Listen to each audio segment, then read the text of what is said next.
E aí galera, tudo bem com você? O título da lição de hoje, Jesus em Jerusalém. Jerusalém.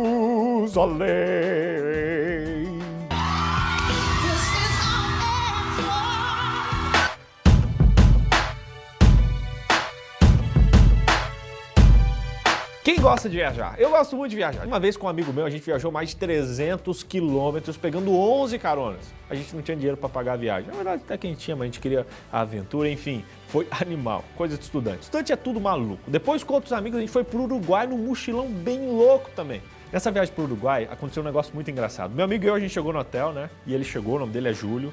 Um abraço, Júlio, é nóis, parceiro. E ele chegou e já foi tomando a frente, né? Sabia espanhol e tal, né? E a mulher chegou e falou, nombre? E ele disse, Rulho. E ela disse, apelido? E ele disse, Rulinho. E ela começou a ir, ele disse, não, Rulinho, pergunta aqui, meu amigo, Rulinho, verdade? Rulinho. Gente, apelido em espanhol é sobrenome, e ele não entendeu isso. Que vergonha, hein? Ok, voltando às viagens. Jesus, seu ministério, ele fez várias viagens, mas a mais importante delas foi uma que ele fez para Jerusalém. Na verdade, essa foi sua última viagem antes de sua crucifixão. Essa viagem foi profetizada por centenas de anos, antes mesmo dele nascer, e ele foi lá cumprir várias profecias. Você conhece Jerusalém? Não. Nem eu, mas a gente vai conhecer agora. Vou virar professor de geografia ou, sei lá, de história, enfim, só um segundinho. Vamos lá, sou professor de geografia agora. Como todo professor de geografia, eu preciso mostrar um mapa. Então dá uma olhadinha nesse mapa aí de Jerusalém nos tempos de Jesus, olha só.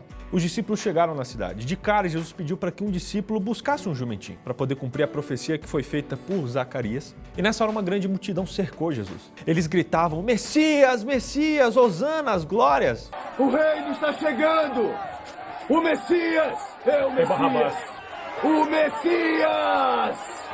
Curioso é que essa mesma multidão estava crucificando Jesus 2 dias depois. Aqui ficou uma lição muito grande pra gente. O vocalista de uma premiada banda americana, ele disse que quando eles começaram a fazer sucesso, o pai chamou eles e disse assim, nunca acreditem nas multidões, seja quando elas disserem que você é o máximo ou quando elas disserem que você não é nada. Nunca acredite nas multidões.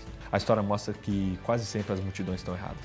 Depois disso, Jesus foi ao templo. Quando Jesus chegou lá, ele viu a feira que o templo tinha se tornado. Ele ficou indignado. Por favor. Sim, vamos.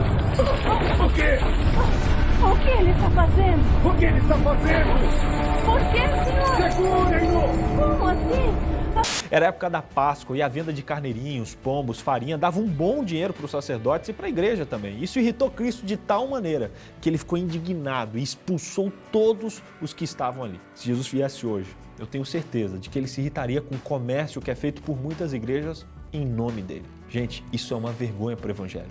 Não seja enganado por pessoas que dizem que o evangelho se resume a dinheiro. Depois que saíram do templo, Jesus e os discípulos foram para uma cidade chamada Betânia. Betânia ficava pertinho de Jerusalém. Jesus provavelmente passou a noite lá. Era uma cidade onde Maria, Marta e Lázaro moravam. No caminho, Cristo viu uma figueira com uma grande folhagem, mas que não tinha frutos. E Cristo usou a figueira como exemplo para representar os sacerdotes, que assim como aquela figueira não produziam frutos, Cristo amaldiçoou a árvore, porque ela não produzia frutos. E da mesma maneira nós, se não produzirmos frutos, não teremos utilidade nenhuma para o reino de Deus. No dia seguinte, Jesus voltou para o templo e mais uma vez ele foi questionado pelos fariseus. Então ele contou a parábola de um proprietário de uma fazenda que deixou suas terras arrendadas para uns lavradores cultivarem. E no tempo combinado, ele mandou um dos servos para poder receber a parte que ele tinha na colheita. Mas os lavradores maus mataram seu servo. E mais outro, e por fim o dono das terras mandou o seu próprio filho, que também foi assassinado. Nessa parábola, os lavradores simbolizavam um sacerdócio corrupto que utilizava a divina organização espiritual para tirar proveito pessoal. Os servos representam os fiéis profetas de Deus, que ao longo da história foram mortos.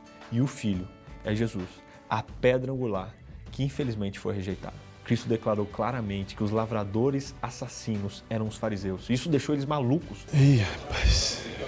Por fim, ali no templo mesmo, Jesus Cristo contou a parábola sobre os convidados que deram desculpas para não ir a uma festa. E outros convidados foram convocados, então. Essa parábola nos lembra de que hoje muita gente tem recusado os convites de Cristo para a grande festa que ele preparou. Nos lembra também que há regras quanto ao que comer e ao que vestir no reino de Cristo. Existe uma vestimenta para usar e não é de obras, mas sim da graça e da justiça de Jesus Cristo. Resumindo os passos de Jesus nesses 2 primeiros dias. Primeiro, Jesus cumpriu várias profecias. Segundo, Jesus criticou a comercialização da religião. Terceiro, Jesus criticou a vida de quem não possui frutos. Quarto, Jesus criticou aqueles que mataram os servos e o filho do dono do mundo. E quinto, Jesus criticou aqueles que não aceitaram o convite para o banquete da vida eterna. Tudo isso nos ensina de que religião não se resume a dinheiro, de que se você é cristão, mas suas atitudes não mostram isso, você está perdido. E que nós devemos respeitar os servos e o filho do dono do universo. Curtiu?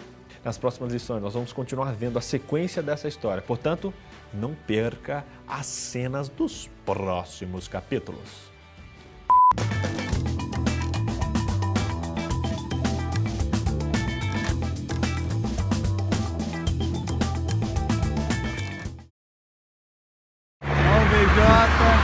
Pediu carona, agora vai ter que dizer que é mentira. Só tava gravando um videozinho. Fez o cara parar. Muito obrigado. Nossa, tá vendo? Tem gente bondosa ainda.